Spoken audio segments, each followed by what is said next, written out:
Today I'd like to talk to you about a gimbal 4th axis stabilizer.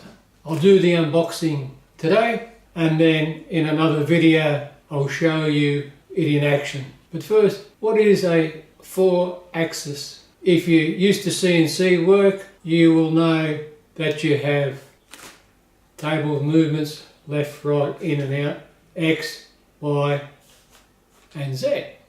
And they call that 3-axis. But on a gimbal, it is not really a linear axis, it's more of a rotary axis. So in CNC work you have an A, B, C for the rotary axis. So where it goes up in one axis, it runs around, this is the Z, runs around in that direction. When it's in the X, runs around in that direction, and when it's in the Y, it runs around in that direction. So all these axes, they all have different names by different people. In aircraft you have yaw and roll and pitch, and see, left, right, forward, back, ship with rolls, tilt, pan. So they all have various different actions. So to keep it simple, we'll use the gimbal 3 axes, and we'll use the 4th axis as a vertical motion, or in other words, the motion in the Z axis up and down. So it's not rotational, it is linear. So that's what it's about, and let's see how you can achieve this. I'll just do the unboxing now. This has come from China off eBay, well packaged. So if you remember the DJI box, it was nice and black on the inside. This is nice and black on the outside. So it's got a part number here as 1U32-2-11. That's all what you'll know about it. So it's a nice cardboard box, squashed a bit from the travels. And this is what's inside. Put that down.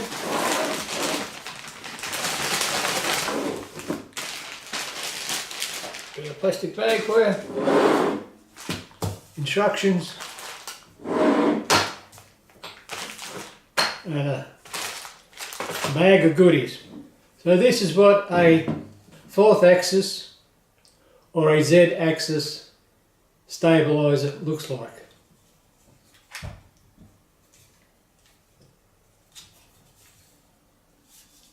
How does it work, and what do you use it for?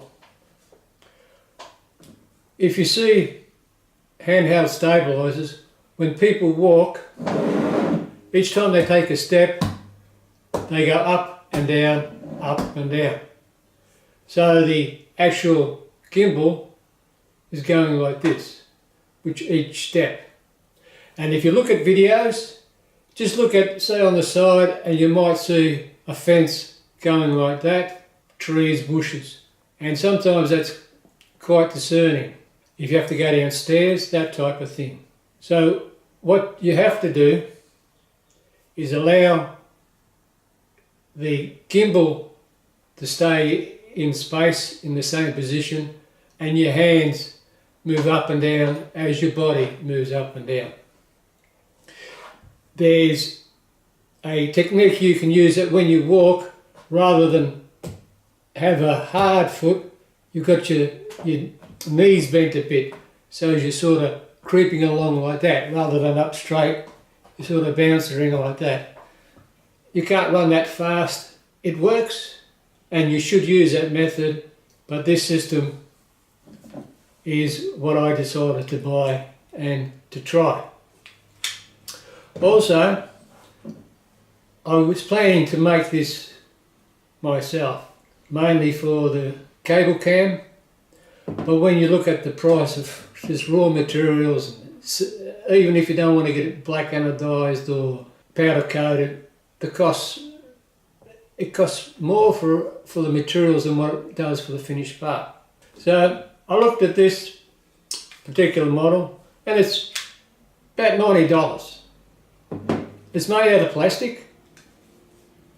You can buy $90 worth of aluminium, but it's made out of plastic and it is well made. Now I'll just show you the principle how it works.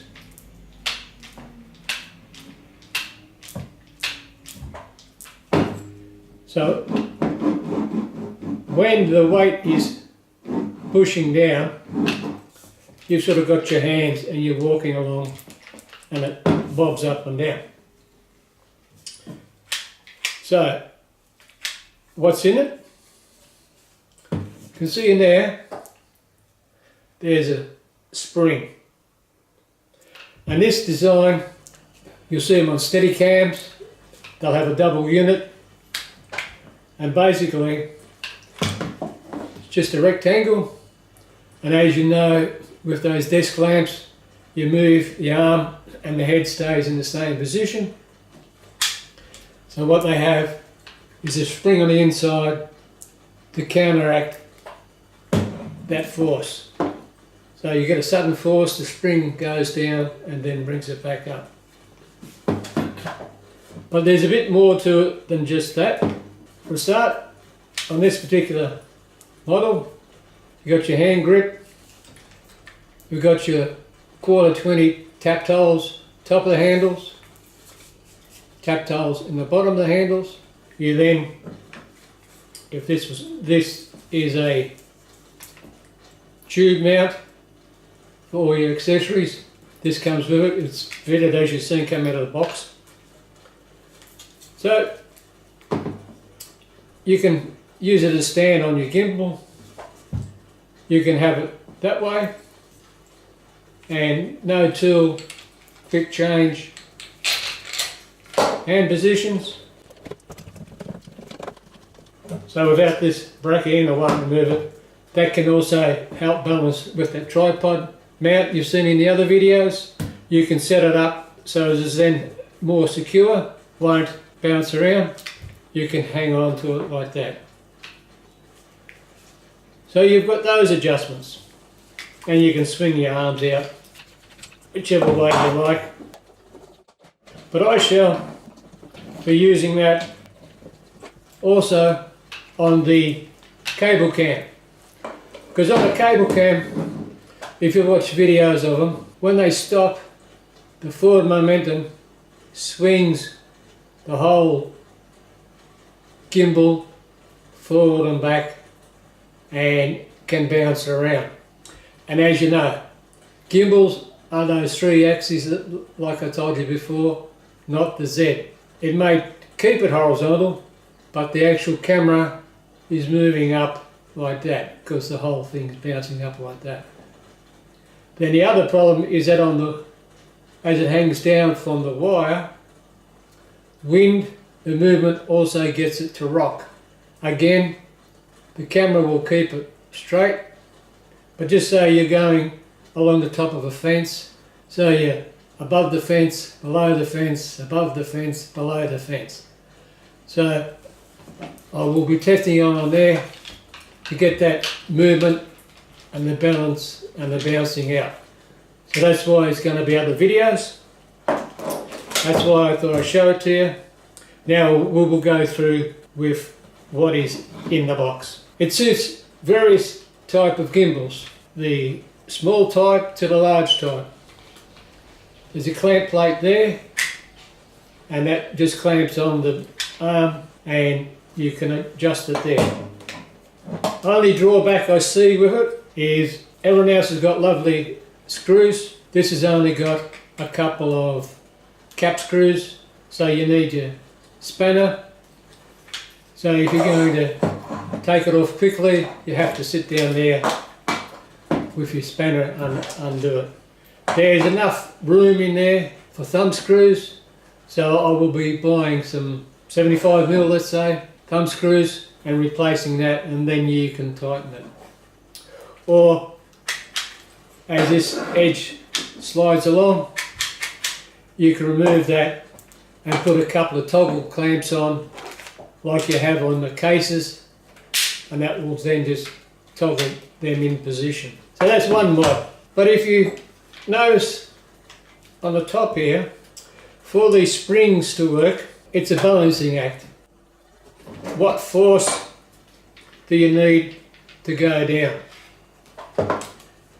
So that depends on the weight of the three different type of gimbals I'll be using. So in the kit comes with a set of springs, and as you can see, the size of them determines the weight. Maximum is 4.5 kilograms. So I think it goes down to half to 1 kilogram. So they are replaceable in there. When you put it in there, if you can tell in the center there, this spring holder has got an arm on it that pulls on the spring. That position of that spring moves up and down by this adjuster.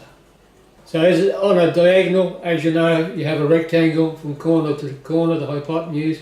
It actually changes the length of the hypotenuse.